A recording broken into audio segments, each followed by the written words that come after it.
Radha Vallabh Shri Harivansh. Hare Krishna, Radhe Radhe to all the devotees. अच्छा, क्या कभी आपने सोचा है कि भगवान को जो हम प्रसाद निवेदन करते हैं, भले ही वो छोटा सा नकुलदाना, गुड़ का बताशा, फल, मिठाई, खिचड़ी, साबूदाने की खिचड़ी, सूजी का हलवा, पूरी, सब्जी, कुछ भी भोग में देके प्रसाद पाते हैं, जैसी जिसकी सामर्थ्य है वैसा भोग तैयार करके हम लोग प्रसाद पाते हैं। इसके पीछे रीजन क्या होगा?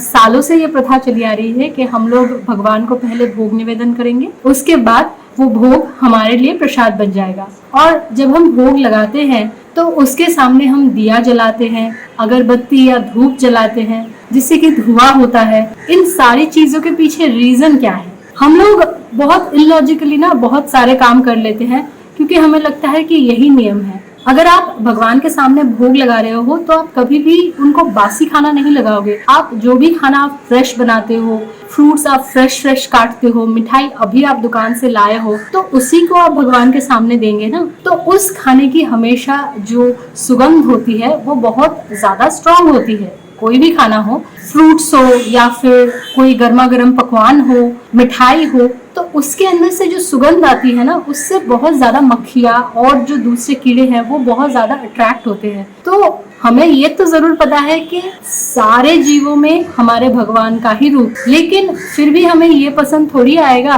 कि हमने जो भगवान को भोग लगाया है उसमें कोई कीड़ा आके बैठे या कोई मक्खी आके बैठे। ठीक नहीं होगा ना। तो इसकी वजह से हम दिया जलाते हैं ताकि एक तो रोशनी हो और दूसरी चीज, आग से तो हर कोई प्राणी डरता है। और उसी के साथ हम लोग धूप या अगरबत्ती भी जलाते हैं, जिससे कि थोड़ा बहुत धुआं हो जाता है और सुगंध भी आती है। उससे भी ये जो कीड़े मकोड़े, दूसरे छोटे जीव आदि है ना, वो भी थोड़ी देर के लिए दूर ही रहते हैं। और जब पूजा की बात आती है, वो निर्मल जो सुगंध होती है, जो धूप से आती है, फूलों से आती है, उनकी खुशबू से ना आपका मन भी थोड़ी देर के लिए निर्मल हो जाता है। लेकिन कभी क्या आपने सोचा है, जो घटनाएं हम लोग वीडियोस में देखते हैं, वायरल हो जाती है कि किसी के लड्डू गोपाल ने दूध पिया है, किसी के भगवान के आसन से हर रोज भोग में लगाई हुई पूरियां गायब हो जाती है, ये सब घटनाएं झूठी नहीं है। ये सब घटनाएं सच जरूर होंगी। और साधारण इंसानों के घर की बात तो छोड़ ही दीजिए, वृंदावन में और ऐसे बहुत सारे तीर्थ स्थानों में ऐसी घटनाएं रोज होती है, रोज।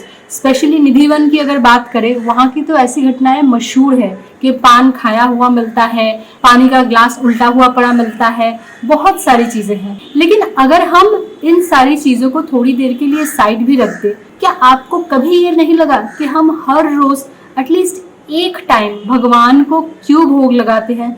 जिनके पास बिल्कुल भी समय नहीं है वो भी एटलीस्ट एक टाइम भगवान को थोड़ी सी अगरबत्ती दिखाए।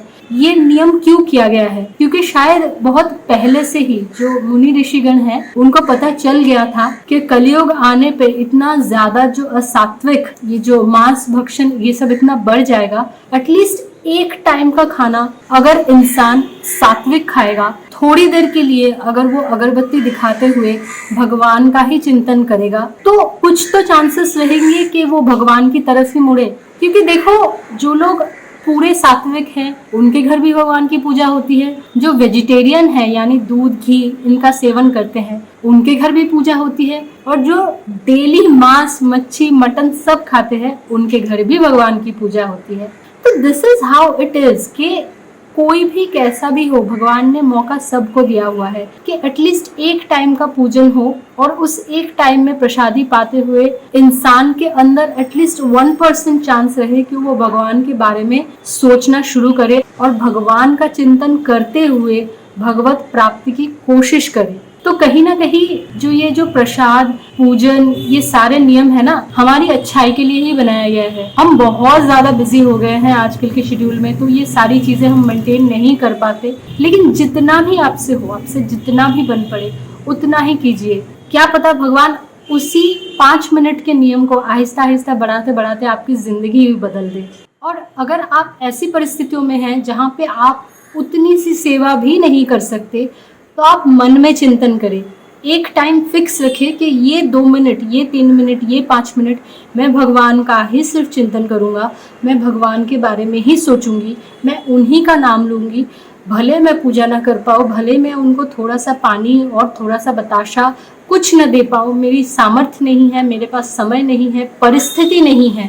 सबसे बड़ी बात, बहुत सारे इंसानों के पास परिस्थिति ही नहीं होती कि वो उतना थोड़ा पूजन भी कर पाए, उतना थोड़ा समय या फिर उतना थोड़ा सामर्थ्य भी निकाल पाए। तो उनके लिए मैं बोलूँगी कि आप नाम जाप करें। जितना भी समय आपको मिलता है, 2 मिनट तो मिलता ही होगा, 2 मिनट तो हर इंसान को मिलता ही है। अगर आप रात को सोने से पहले भी 3 मिनट 4 मिनट आप जाप कर रहे हैं ना, वो भी भगवान ज़रूर स्वीकारते हैं। भगवान देखते हैं भक्त का भाव, भक्त का भाव भगवान के लिए सबसे ज़्यादा इम्पोर्टेंट है। ये नहीं कि आप 56 भोग लगा रहे हो, आप हर रोज़ उनके लिए पूरी हलवा ये सब बना रहे हो, बाज़ार से सबसे महंगी फ्रूट्स ला रहे हो, ये ज़रूरी नहीं है। ज़रूरी ये है कि आपका भाव क्या है, आप कितना ज़्यादा कोशिश कर रहे हो कि हर प्रतिकूलता को साइड में रखते हुए आप कितना ज़्यादा उनके चिंतन में खुद को निवेश कर रहे हो। तो इसी के साथ राधा वल्लभ श्री हरिवंश, हरे कृष्ण, राधे राधे।